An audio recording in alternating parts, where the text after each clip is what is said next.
Welcome back to another episode, everyone. Today is a fun episode for me.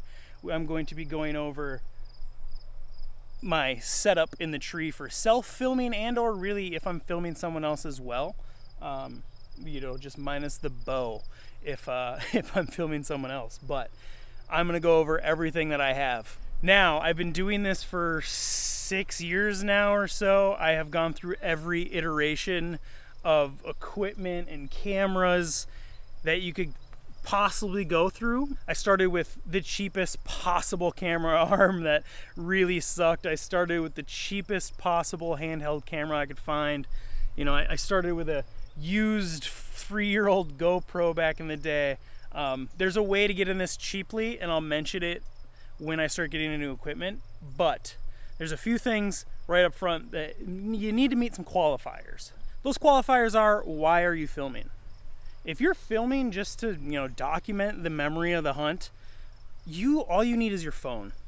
Get yourself a mount, kind of like this GoPro mount here, that has a cell phone holder on it, and go ahead and click record when that deer's coming in and have that video.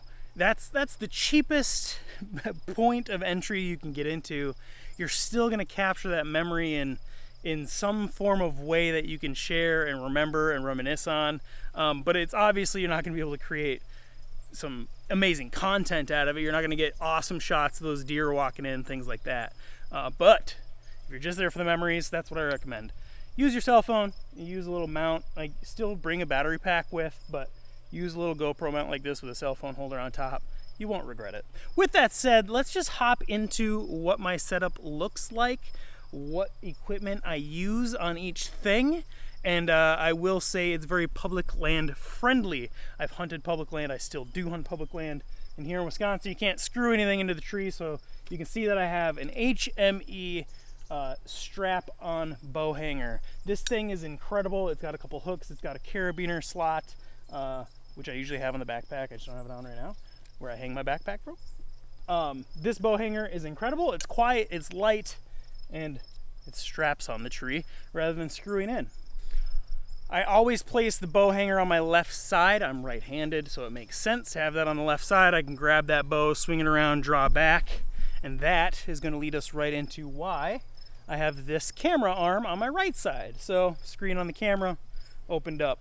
When I'm drawn back on that deer, you can take a peek and still be able to let that arrow fly, making sure that deer's in focus and in camera. This camera arm they do not make anymore. However, there is an exact version of it. So I have the Hawk Hunt Hard camera arm. Very cheap. You can get them for $50-$60 back in the day. They still make them. Muddy somehow has this camera arm now. I don't know if there was something behind the scenes that Muddy bought Hawk or something like that, but it's literally called the Muddy Hunt Hard camera arm. It's the exact same parts, it's just painted differently. If you're going to be putting a point and shoot camera on an arm, this is the one. It's all aluminum, it's very light. Its limitations are its lack of adjustability. So if you're on a crooked tree, you don't have this sweet, awesome pivoting base. You have just pretty much a plate. There is a little screw in the bottom to move it up and down. Ultimately, it doesn't work the greatest. But this camera arm is very cheap, like I said, and comes with a fluid head. So that is the most important part of this camera arm. You get those really smooth panning shots because it's got the fluid head on it for your camera. And that is all I put up for arms or screw-in hooks, things like that when I go out on public land. It's 2 straps, one's a camera arm, one's the bow hanger. The backpack varies, so this is the backpack I take when I'm filming someone, not when I'm hunting. I'll throw a little shot in here of the backpack I do carry when I'm hunting alone. It carries my bow. It makes hanging hunts much easier having that bow in a backpack. Now, yes, if I run into a deer on the way in, I'm not going to be able to get a shot at it. I understand that, but being able to get into my spot as easy as it makes it, there's no other choice. So I'm not going to go over specifics of backpacks. I'll put this one and the other one in the link description so you can take a look at it if you want.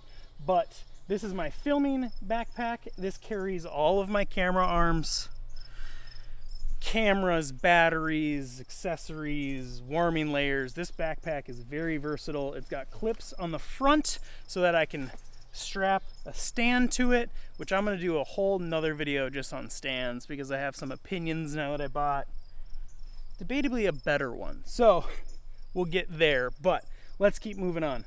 Let's move on to the most important part. You're trying to capture footage and content. Well, I recommend any of the GoPros that are 8 and up. 8 and up, they started making these media mods, is what they're called. They're the little case that has a microphone on it. These are indispensable when it comes to filming your content with a GoPro. On the back of it, you have your USB-C port, you have a microphone port, and an HDMI port for that GoPro. Let me turn it back around here. And it keeps the setup simple. I'm not dealing with extra batteries, with wireless mics, anything like that. I have had very rare scenarios where wireless mics would be head and shoulders above just a GoPro mic like this, because look how close I am to this GoPro. It's rarely ever further than this away from me, so you can still whisper and it picks you up really well. Speaking of the GoPro, there is a looping mode on this GoPro. So if you've ever wondered how people always get their shots and stuff on camera, they always catch their fish on camera, right? Like, how can you guess when you're going to be catching those fish? Well, there's a mode on here called looping mode. And for hunting, I set it to 20 minutes. So the GoPro will just continuously record the entire time you're in the tree, and when you go to stop that recording, it saves the previous 20 minutes. So for fishing, I only do 5, but for hunting, I do 20 minutes. With looping mode and everything on, and you're going to be recording the whole time you're in the tree, well, how do you do that? Well, do not put the battery in the GoPro. Run your USB cable to a battery pack. I have 3 of these little battery packs. I also use my Ryobi battery packs. Those can run a GoPro for an entire weekend, but when I want to go on a very light setup, and I know I'm only sitting for a couple hours, we're just going to bring these little battery packs. If I know I'm doing all-day sits this weekend, I will put the Ryobi battery pack in there. My 40-volt system has a USB port on them. I've talked about it before. And like I said, those will run a GoPro for an entire weekend without even thinking about it. So it'll just go in the bottom, and I won't even think about it all weekend. You don't want to run a battery in the GoPro when you're doing this setup because well, at least up to the 9. I don't know about the newer ones, but you don't want to keep the battery in there while you're running it in the system because the GoPro discharges the battery and then recharges the battery and discharges the battery. It doesn't just kind of create a pass through, it's actually charging and discharging, and it heats it up really bad. So you don't want to run it like that if you're going to be running the external battery pack, and honestly there's no other way to run it other than with an external battery pack. So don't put the battery inside, run it on looping mode, and you are going to be very satisfied with how that footage is going to come out. I specifically run mine in 4K 30 frames a second when I'm in the tree because, you know, I'm not getting the shot on this camera or anything like that. This is just a talking scenario. I'm not going to be putting it in slow motion or anything like that. So this is on 4K 30 looping mode, and you won't regret it. Next, let's move on to the expensive camera. The camera in which has solved 99% of my issues that I had filming in a tree. There was one morning last year, 2021, where I went out with my little handy cam. I had never really had too much of an issue with it up to this point. I was always a little disappointed in the footage in low light with my handy cam, but this case specifically, I had my little Canon handy cam, which I still recommend if you're just starting out. Get this Canon or a small Sony for $200-300. Still absolutely recommend it if you need a budget camera, but just know you're going to struggle in low light scenarios. So for example, we had a target buck last year. It was an 11-pointer. I wanted it for Marilyn, her dad. Long story short, I ended up shooting it, but that's besides the point. He stepped out at, just after first light. It was definitely shooting light. I could see him playing his day.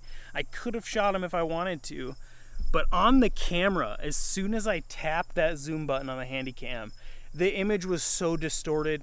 I tried to put the footage together. You just can't tell the buck is even there. That day I ordered this camera. This is the Canon Vixia HF G60. I got the G60 specifically because of the 1-inch frame sensor. Now, when you're looking at cameras and handy cams or camcorders, you're looking at sensor size. Full frame 1-inch sensors will always do better in low light by far. There's no comparison.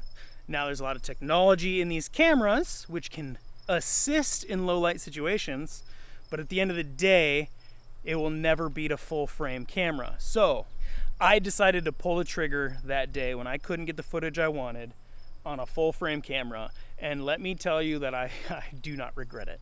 So I spent $1,600 on this camera. It hurts to say that out loud, but the footage you get out of it is absolutely smooth as it can be. It's incredible in every lighting situation imaginable, and it's definitely one I recommend. It's honestly on the cheaper end of the full frame camcorders. When you start getting into full frame camcorders, you're talking $2,000.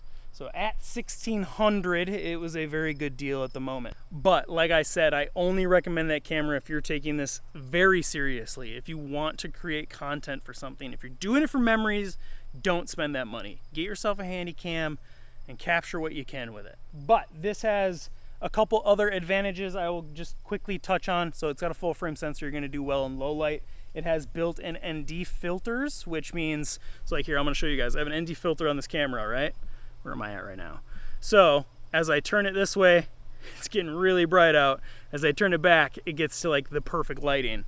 That is an ND filter. It just blocks out shades light. It's sunglasses for your camera.